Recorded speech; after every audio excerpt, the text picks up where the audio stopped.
We're joined by Nick Ferrari in the studio down there. Obviously, morning, Nick, and Alison Phillips here with us to look through today's top headlines. And we're going to start with this flagship policy, the immigration policy that was much lauded by the Prime Minister, the one in, one out, one back in again scheme. It's the hokey-cokey all of a sudden, Alison. What's discovered that somebody that was sent back to France with the one in, one out policy has come back on a small boat. Yes, so that's what happened. So I think this man first came over in the summer, fairly quickly. He was one of the very first people. I think he was perhaps the third person to be sent to France as part of this policy.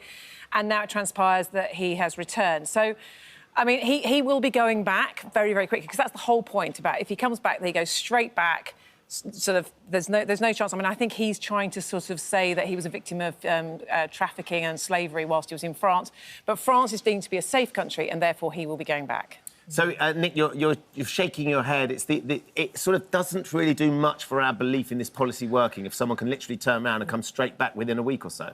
This is a border farce. This is the reality. And don't buy this one in, one out deal. The reality is it's 38,612 who've come in and a handful that have gone out. And this shows why this scheme could never... Anyone, and it was lauded by the then Home Secretary, Yvette Cooper, Prime Minister Sir Keir Starmer, this was going to be a groundbreaking deal. No, it's not. It is literally not worth the paper it's written on. There's this man as proof. OK, I hear what Alison says, but as she's got her Labour red glasses on, in that he will be sent back to France. But this costs money every time they come back. Of course it does. This simply doesn't work. Look, people want this. Nobody wants this situation sorted out more than the current government. But it's never, ever going to be easy. And people who go around saying this is easy are hoodwinking people. The way we're going to get to a situation where we've got control over our borders is lots of different things. This was one of them. It's small scale at the moment, but it will be scaled up. And if you're returning people to France, to Germany, to other countries, that is one prong of the attack. And also, we've got to make this country less attractive to people wanting to come here. Hence the other things such as identity cards, so that we know who is working. Hence, we need to be much, much tougher on employers who are taking people who have got no right to work here.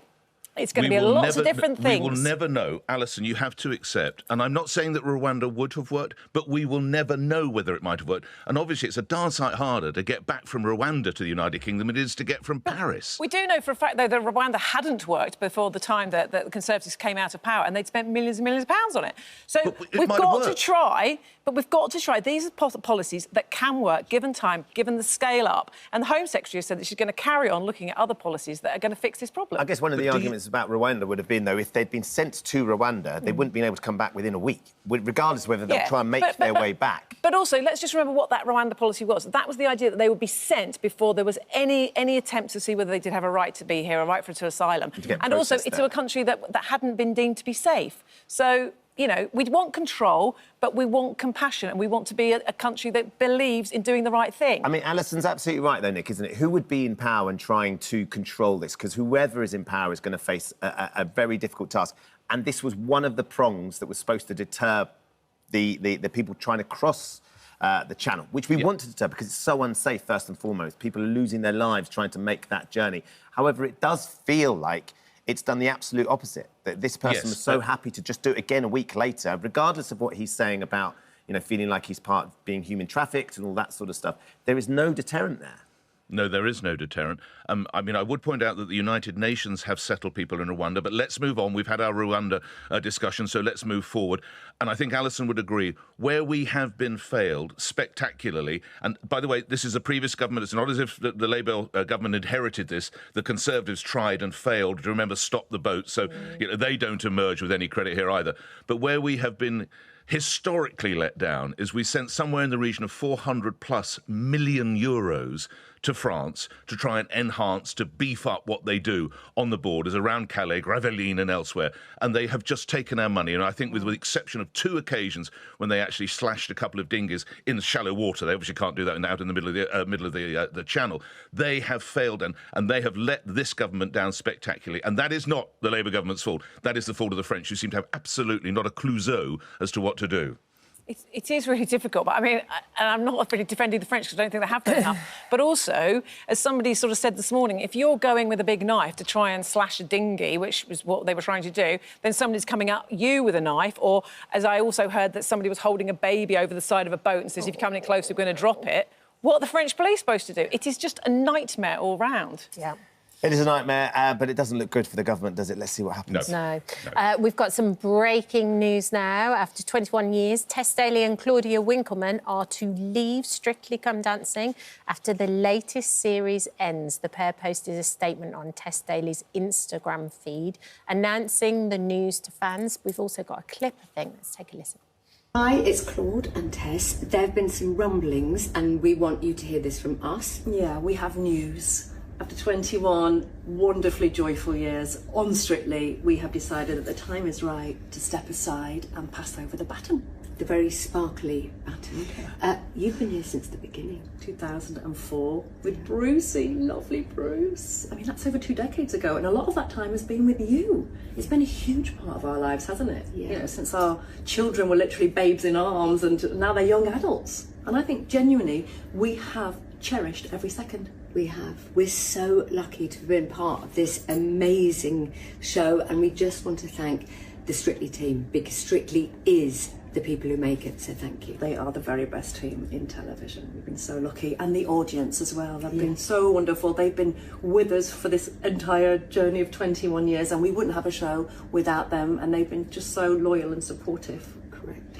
We are loving They go on to say, we will cry when we see our last Keep Dancing, but we will continue to stay to each other, just possibly in tracksuit bottoms at home while holding some pizza. It's really sad, isn't it? Yeah. I'm really shocked. Yeah. It's one of those that's big part of the fabric of Saturday nights and the week, and Tess particularly having been there from the beginning. For sure. But there is a real sense of camaraderie about this as well, Nick. The fact that it's the two women together who are turning around together and going, actually, this is going to be the end of our era and we're going to tie it up with a bow and embrace it and celebrate it.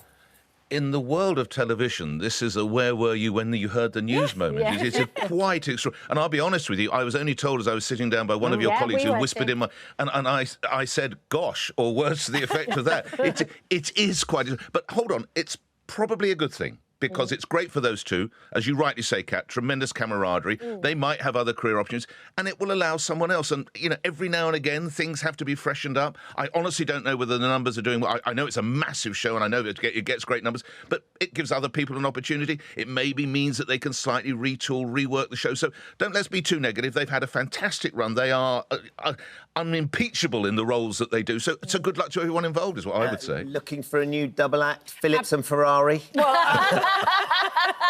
Keep dancing! Can you imagine? The nation has suffered enough, Ben. It doesn't need to see me dance every Saturday night, I assure you. You can do the interview. He's coming in later, aren't you? But there is, I mean, it's an interesting time for Strictly, isn't it? Because there has been a number of controversial series and issues that they've had with it. And for Claude and Tess to go out at the top, because the show is still, as Nick was asking, it's still such an important part of the Saturday night series all through the autumn and into the winter and then the winter show. There's almost such excitement and speculation about the cast. Next year, it's going to be even more exciting because they're going to go, well, what happens now? Yeah. Who's going to be hosting the new And series? I think, as Nick says, it is an opportunity to reinvent it, because it has been a fairly standard format for 21 years, which has absolutely worked and people have loved it. And like you say, it is really part of that winter season, that the nights get darker and everybody starts watching Strictly.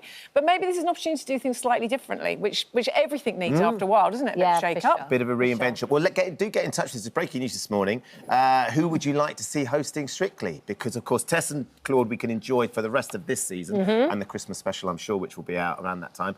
But then from next year, the new series. Interesting to see. Let's see. Right, then we're going to move on to one last story before we lose you for this section. A new study has found that fitness and calorie trackers can make users feel shame if they do not achieve their goals. And Nick, do you have a fitness tracker?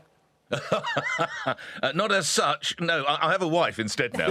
She monitors my calorie, or actually she tries to monitor my alcohol intake. That seems to be the one of her main roles in life. So no, I leave all those things to Claire. She's in charge of all of that. But she wouldn't shame you, I'm sure, in any way. It's interesting that people that choose to use fitness apps and calorie trackers find shame when they look at them if they're not achieving their goals.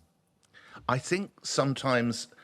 a little bit of shame or some kind of spur is a good idea. Sometimes you need to be shaken out of the fact that you are carrying too much weight. You have got this health issue. So shame is a very, very loaded word and no one should... But if it is the spur you need and if it is correctly handled, I'm not against it. Alison? I think it's a target, isn't it? So occasionally I'll look at my steps. Yes, on your phone. And then there's some days you think, God, was I dead that day? I don't seem to have moved at all.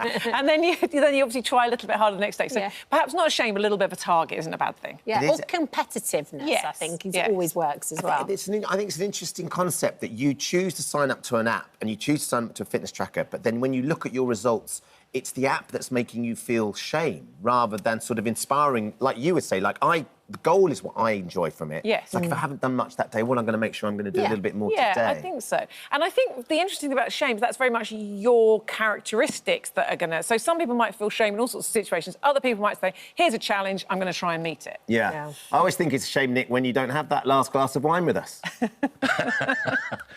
That's never happened. I'm always there for the last glass. You know that. You know that. Make it believable. Thanks, thank you for the time being. We'll see you in the studio thank shortly. you for visiting our This Morning YouTube channel. We upload tons of new content every single day. So hit the subscribe button, like all the videos, and don't miss out. We'll see you in the morning.